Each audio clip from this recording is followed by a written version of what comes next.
because I'm going to Hawaii next week. So, here we are. We're going to go ahead and talk about how to size your nail.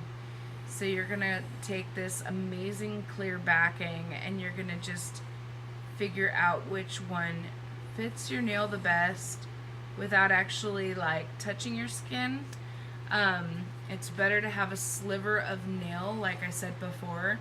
It's better to have a sliver of nail showing all the way around than to have it overlapping onto your skin, because that's going to create for better adhesion. So I know which sizes I use, so because I do them so much. And let's see if I was going to go with that one.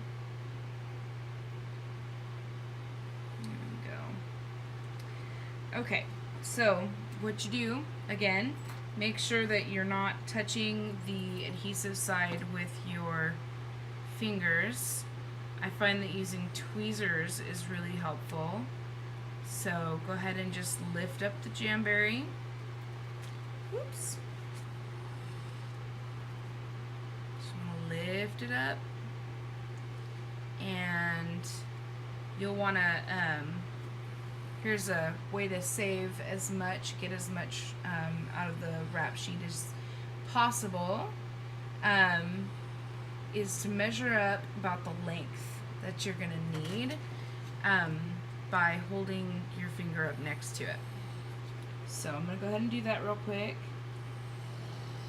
Make sure that I'm allowing some to be able to grab, because you want to do that pull method. It's really important. It's very, very, very helpful. So I'm going to go ahead and cut it. You know, to be quick and easy, you could just go ahead and cut your wraps in half, but that's not going to get you the most wrap for your money. Because you can use those little slivers, the center pieces, you can use those for like your little toes. You can also use it for like doing the nail tips. My husband is snoring. Apparently, I'm that boring. I've properly prepped my nail, so it's ready to go. I'm just going to heat up my nail wrap. Again, it takes about 3 to 5 seconds to heat up, and we'll be ready to apply. So, okay, I'll go ahead and apply it now. And again, you want to line it up. With your nail, you want to put it all the way down as far as you can. And I find sometimes it's easier if you do this, like with your finger. See how easy that is? To kind of hold it in place while you get it lined up. It's pretty well lined up. So I'm going to go ahead and slide down the center. And again, I'm going to pull it tight, and I'm going to pull it tight on the edges, all these corners. I'm just going to keep pulling up and over. Let it literally come all the way around and up. Okay? Take my rubber pusher and run along the edges of the nail and create that really good seal that we want. And we can let that go ahead and cool off before we jump into filing it. And if you find that like you were a little off center in your choosing or placement, you can trim down. I find it to be best and easiest if you do it with the nippers. You can actually like lift on whatever spots you think might be hanging off of your nail, because if you don't handle those spots, they're actually going to wind up being an area for like oils and lotions and things to get up underneath and start to remove the adhesive. So these do last up to 2 weeks. I've even seen them up to 3 weeks. You just have to make sure that they don't touch your skin. or hang off the nail, because I mean, if it's, you know, not fitting right, it's not going to stick. So make sure that you you know, give it some time to cool off. Like I said before, it's kind of like laying linoleum and putting some glue down and then stepping on it before it's ready. You don't want to do it when they're still hot.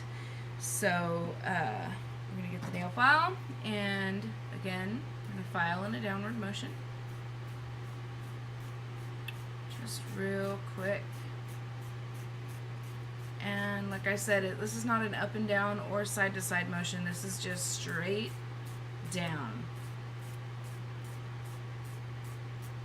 Find it interesting when I hear people say that, you know, you file up and down, and it's like, nope, just straight down. And again, that's how it starts to come apart. Pretty neat, kind of ingenious. It's pretty amazing. And then, like I said before, I am not one to want rounded beds or nails. So I actually take the scissors or nail trimmers, and I just clip my corners to make sure.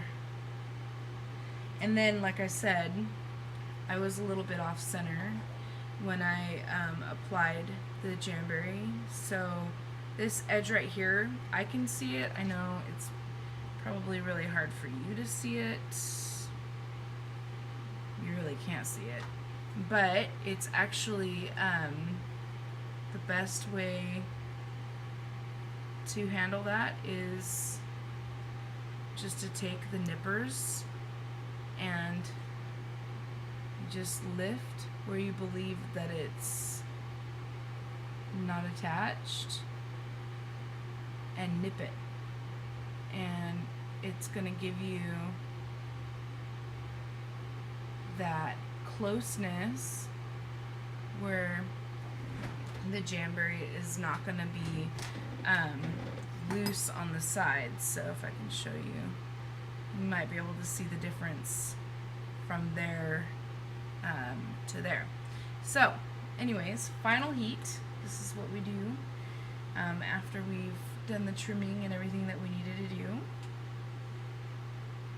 Go ahead and heat your Jamberry up just kind of until like it gets a little bit, you know, hot. You don't want to be burning yourself, but you also don't want to be too short with it. And then you're just gonna apply like a good steady pressure all the way around the whole nail. You can use your thumb, you can use your fingers, you can use your rubber cuticle pusher. You can go about this process in just about 100 different fashions. I'm sure we could come up with 100 different ways. So anyhow, that is how you apply the Jamberries and get a smooth application. And that's also how you handle if you have any overhang. So hope that was helpful, and I'm going to go ahead and finish my jammy here now. Thanks for helping me pick out the punchy puff for my trip. I'm really super excited, and let me know if you have any questions. If there's any other different nail solutions or situations or tips or tricks that you need, go ahead and email them to me or message me on Facebook, and I will be more than happy to address those and help you to be able to get a better application so that your Jamberries can look rockin', and you'll be super, super stoked.